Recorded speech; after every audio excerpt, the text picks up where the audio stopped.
So I got to play all of the new Epiphone-Gibson Custom Shop collabs last week. Are they worth the hype? Let's find out.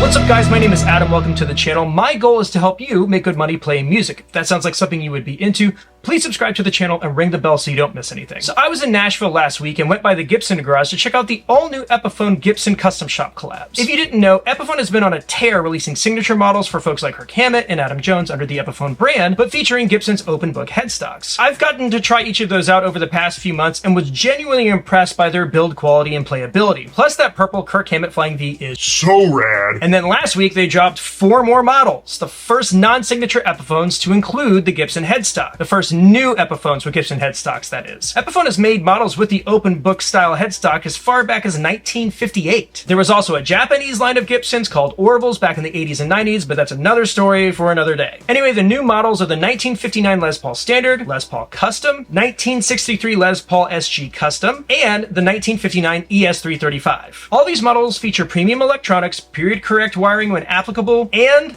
a higher price tag than the other models Epiphone offers. They also announced a line of acoustics including the 1942 Banner J45, 1957 SJ200, and J180 LS acoustics. And this video isn't going to be an in-depth walkthrough of every model and every spec. This is what I experienced as a guitarist picking them up for the first time, one who happens to have both Gibsons and Epiphones in their collection. Let me start by saying all of these models were gorgeous. The fit, finish, and detail work was apparent, and they all felt like premium instruments. But do they feel like their American counterparts? The main thing for me as a player that I notice between Gibsons and Epiphones are the neck shape and the finish. Epiphones tend to have a D shape to their necks that I personally don't love because I've got tiny hands, whereas Gibsons have more of a C shape at varying thicknesses. Finish-wise, Epiphones tend to have a thicker polyester finish versus nitrocellulose lacquer on the Gibsons. That thicker finish can give them a plasticky kind of feeling and is most noticeable on the neck when sliding your hands over it. Of these new models,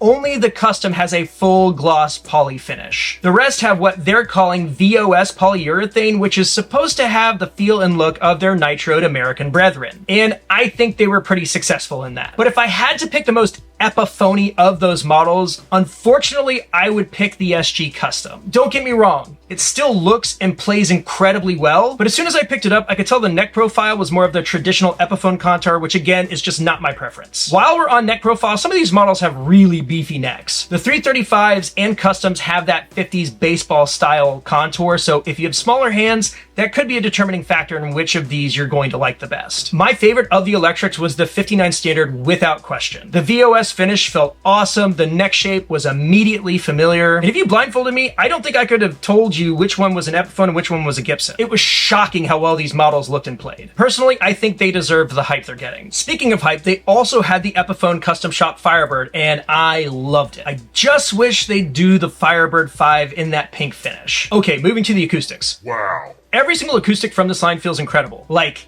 incredible. The craftsmanship, the finishes, the fretwork were all incredibly good. They're absolutely blindfold-proof players. I particularly enjoyed the 57 SJ200s. For $12.99 US, I think they are incredibly competitive in the marketplace. They also happen to have a line of as-yet unannounced acoustics that closely resemble the custom J180s that Taylor Swift's been playing on the Eras tour. It currently is in 3 finishes, blue, pink, and black, and they're supposed to have additional options in that same pastel color palette. Those also retail for $12.99. Okay, enough gushing. What is the key takeaway here? To me, it's that Gibson has finally realized what place Epiphone should be filling in their market share. They have fully asserted that Gibson is a premium brand and that they are not trying to make US Gibsons more affordable. Instead, they've decided to add a premium tier to Epiphone's line to fill a gap in the market that they were honestly just not a part of. Make no mistake, these are professional grade instruments. They are also the kind of guitars working musicians want and need to build out their collections. And they've set them at a price that is attainable for the gigging musician. Personally, I really need a semi-hollow, but the prospect of saving up for a new 335, which currently start around $3,000, is a bit far-fetched, whereas the Epiphone with a near identical silhouette can be purchased for less than half of what they're asking for the Gibson equivalent. Very few audience members will notice the difference. Now, one thing I keep hearing people complain about is the price of these new models. All of these guitars retail for about $12.99 US, whereas the regular 50s Les Paul Standard that Epiphone makes starts at $6.99. Is it worth an extra extra $600 for a different headstock shape? Well, first off, there are a few more differences than just the headstock. But there are those in the guitar community that plainly say Chinese-built guitars aren't worth this kind of money. And honestly, I think that ship has sailed. These guitars are built using Gibson's classic construction methods, and they make it very clear on the website that the custom shop was very hands-on in training the luthiers